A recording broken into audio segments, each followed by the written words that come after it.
Hello friends, welcome to my channel competition well. जैसे कि आज हमारे सामने बैठे हैं पुष्कर सिंह जी। तो पहले हम उनको इनवाइट करते हैं हमारे चैनल पर। Welcome sir.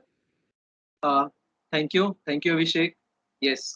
तो आज जो हमारे व्यूअर्स हैं, हमारी वीडियो जो देख रहे हैं, तो व्यूअर्स को मैं बता दूं कि जो आज हमारी वीडियो है ये किसी भी बड़ी कोचिंग में, इंस्टीट्यूट में फैकल्टी बनने के लिए कैसे अप्लाई करें, क्या प्रोसेस होते हैं, वहाँ की क्या मांगते हैं कि उन आपका क्या क्या होना चाहिए, कंप्लीट होना चाहिए, ग्रेजुएशन होना चाहिए। तो उसके लिए हमारे सामने बैठे हैं पुष्कर सिंह जी, जो आपको सारी इंफॉर्मेशन हमारे चैनल के थ्रू बताएंगे।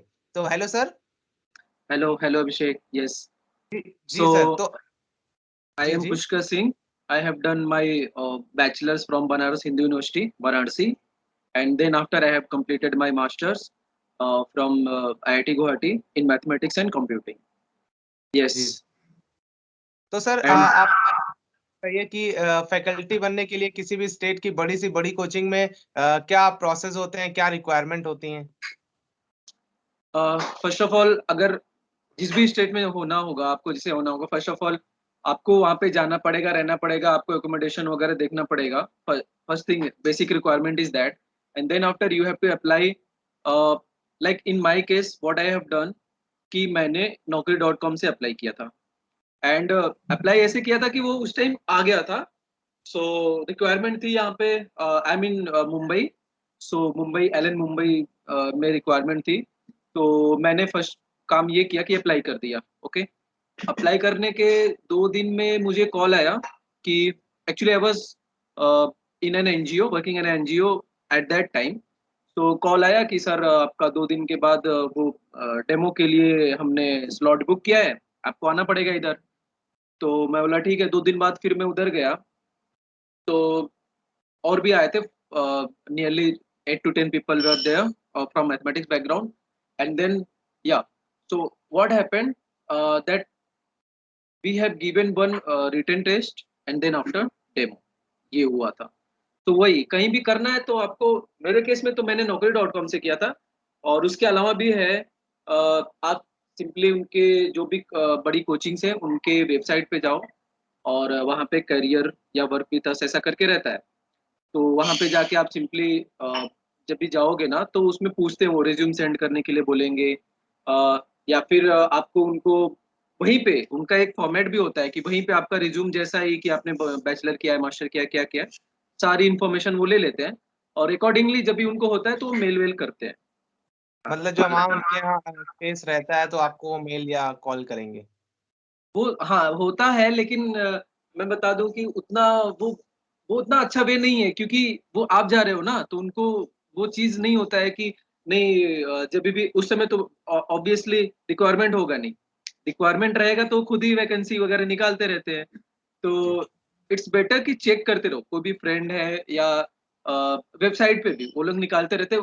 जब भी वैकेंसी आती है उस टाइम अप्लाई करना ज्यादा सही होता है, रेदर देन कि आप उनकी वेबसाइट पे जाके डायरेक्ट अप्लाई करो। क्योंकि उससे उससे थोड़ा ये होता है ना कि sometimes they mail, sometimes they don't, तो वो थोड़ा सा कि आप अगर वेट करो तो अच्छा नहीं है।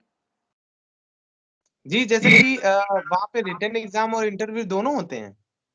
हाँ देखो, उसका प्रोसेस वही, इसके लिए मैं रुक गया वहां पे बीच में कि वो, देखो वहां पे ऐसा होता है कि जब पहले जाओगे तो कोई भी कोचिंग का, मैंने और भी दिया है 1-2 कोचिंग का, तो उसमें यही होता है कि पहले तो आपको वो लगभग 30 क्वेश्चन, 40 क्वेश्चन का, जिस भी सेक्शन के लिए अप्लाई कर रहे हो, तो वो उस सेक्शन से रिलेटेड आपको क्वेश्चंस देंगे। जी और वो क्वेश्चंस आपको सॉल्व करने रहेंगे। लेट से 40 क्वेश्चंस का दिया, मैथ का मैं बता रहा हूँ, तो मैथ्स के केस में 40 क्वेश्चंस का दिया था। एंड इन तो अब उसमें से लेट से आपने 30, 32, 35 जैसा सही किया, मतलब मिनिमम आई थिंक 30 तो होगा ही। उससे कम तो आप, you are going to be a teacher, तो उतना तो होना ही चाहिए। तो उसके जी आसपास जब आपका करेक्ट होता है, फिर वो क्या करेंगे कि जैसे 12 to 15 पीपल आए रहेंगे, वो लोग रिज्यूम देख के कॉल करते हैं ऑब्वियसली, किसी को भी नहीं बुला लेते हैं। तो उसके बाद डेमो होता है उनका। जैसे हाफ, मान लो कि 6-7 लोग रह गए, तो डेमो बोलेंगे, डेमो दो अपना। जी डेमो में सिंपली ये होता है कि अगर वो पहला स्टेज तुमने क्लियर किया, उसके बाद डेमो होता है। पहला स्टेज क्लियर नहीं है तो वो वहीं पे भेज देंगे। तो लेट से कि पहला स्टेज क्लियर हुआ तो अभी डेमो होगा। डेमो में आपको कोई भी एक टॉपिक पकड़ना होगा खुद से, और उसको पढ़ाना रहेगा बोर्ड पे। तो अब वहाँ पे वो लगभग हाफ एन आवर का डेमो चलेगा, आप पढ़ाओगे, वो देखेंगे आपका कम्युनिकेशन, हर चीज देखते हैं, you are good with communication और नॉट, हिंदी इंग्लिश जी कैसा है, मतलब इट्स नॉट कंपलसरी कि इंग्लिश हो, बट एक ऐसा होता है ना कि मतलब समझ में आना चाहिए, because students are from many background, right? तो जी जी।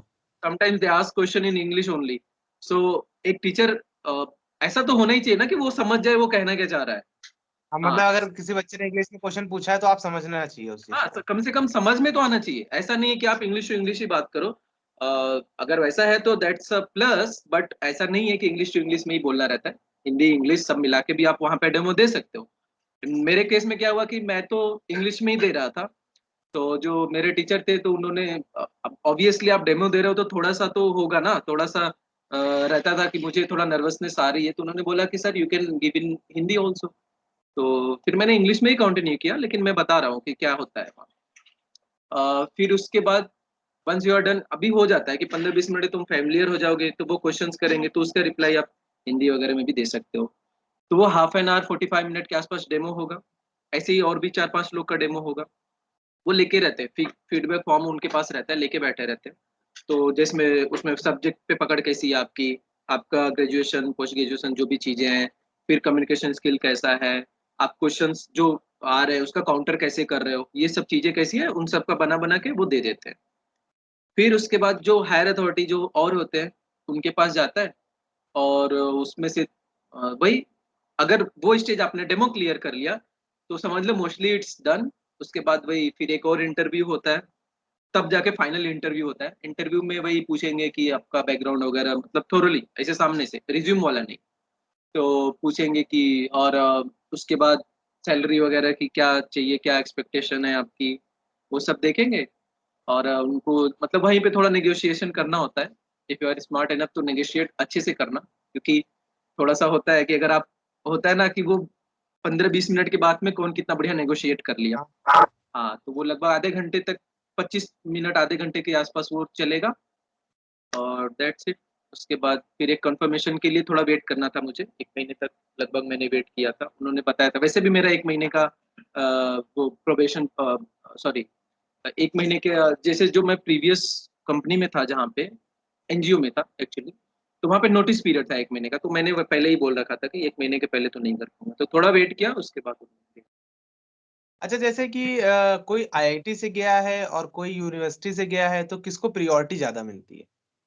नहीं देखो, हाँ वो है, आईआईटी से किया या जो भी है, वो थोड़ा सा एक ये रहेगा ना कि रिज्यूम सिलेक्शन में वो इम्पोर्टेंस हो सकता है, उसके बाद में। उसके बाद अगर आप आईआईटी से किए हो तो थोड़ा एक्सपेक्टेशन भी उनको रहेगी, ऐसा नहीं है कि आईआईटी से किए हो तो श्योर सिलेक्ट, श्योर हो गया उनको कि सिलेक्शन हो ही जाएगा। फिर आप अगर कोई एक छोटा क्वेश्चन नहीं बता पाओगे, दे विल जज यू कि क्या किया या कैसे किया, आईआईटी से कैसे लोग पास हो रहे हैं। तो अगर आईआईटी से आपने किया है तो obviously they expect you more, तो उसके अकॉर्डिंग फिर मतलब आपको आप प्रिपेयर करके भी जाना पड़ेगा। आपको बुलाने के लिए एक्सपेक्टेशन ज्यादा होंगी, बाकी वो आपके इंटरव्यू और वहाँ के टीचिंग के परफॉर्मेंस से ही वो हम्म। सिलेक्शन होता है। हाँ, आपके चांसेस ऐसा ज्यादा है। बन जाते हैं रिज्यूम सिलेक्शन के। अगर आप अच्छे जी। यूनिवर्सिटी या अच्छे कॉलेज से किए हो तो आपके रिज्यूम सिलेक्शन के, मैंने बताया ना, नौकरी.com से मैंने किया, तो नौकरी.com पे तो इतना स्पेमाइज हो गया है आजकल कि कोई भी छोटी सी भी अगर टीचिंग, मोस्टली वो टीचिंग जॉब के लिए कि इतने सारे रिज्यूम पड़ जा रहे हैं कि सबको ही वो लोग नहीं बुला सकते, तो वो थोड़ा सा वहां पे हेल्प कर देगा। आप अगर अच्छी यूनिवर्सिटी से या अच्छे कॉलेज से बीटेक या जो भी किए हो, तो वो थोड़ा सा फायदा करेगा कि आप कहाँ से किए हो। अदरवाइज उसके बाद नहीं, उसके बाद आपकी स्किल्स पे मैटर करता है। और या फिर अगर आपके पास एक्सपीरियंस है तो भी वो ले लेंगे, इरिस्पेक्टिव ऑफ कौन से कॉलेज से आप किए हो। तो यस, आईटी से हो तो रिज्यूम सिलेक्शन में थोड़ा है, प्रेफरेंस मिल जाएगा। बट एक बार प्रेफरेंस हो गया उसके बाद वो लोग कम्युनिकेशन स्किल और वो सब देखेंगे, न कि आपका कॉलेज बैकग्राउंड। अच्छा, जैसे सिलेक्शन हो जाता है उसके बाद वो लोग ट्रेनिंग वगैरह भी कराते हैं क्या, और वो ट्रेनिंग हाँ अगर कराते हैं तो कितने दिन की? हाँ हाँ हाँ, क्योंकि अब जैसे कि एक होता है ना कि लेट से मैंने तो, मेरे पास तो उतना एक्सपीरियंस नहीं था, क्योंकि बाकी लोग भी होते हैं, एक्सपीरियंस होता है उनके पास पढ़ाने का, टीचिंग का एक्सपीरियंस, मोस्टली एक्सपीरियंस वाले को सब पसंद करते हैं। फ्रेशर्स लेंगे तो उतना कम रहता है कि वो थोड़ा सा, चलो ठीक है, फ्रेशर्स भी लेते हैं, बट एक्सपीरियंस अगर आपके पास कहीं भी पढ़ाने का हो, ऐसा नहीं कि कोई बड़े इंस्टीट्यूट में, वैसे ही एक कहीं भी पढ़ाने का एक्सपीरियंस हो, तो थोड़ा प्रेफर करते हैं, ये भी है, एक्सपीरियंस भी प्रेफर करते हैं, साल 2 साल का एक्सपीरियंस हो तो अच्छा है। तो अ, अब उसमें ये था, जब मैं गया था, तो ट्रेनिंग पीरियड होता है, जैसे कि सेशन अगर अप्रैल से स्टार्ट हो रहा है तो जनरली क्या होता है कि फेब फेब के आसपास तक रिक्रूटमेंट हो जाता है।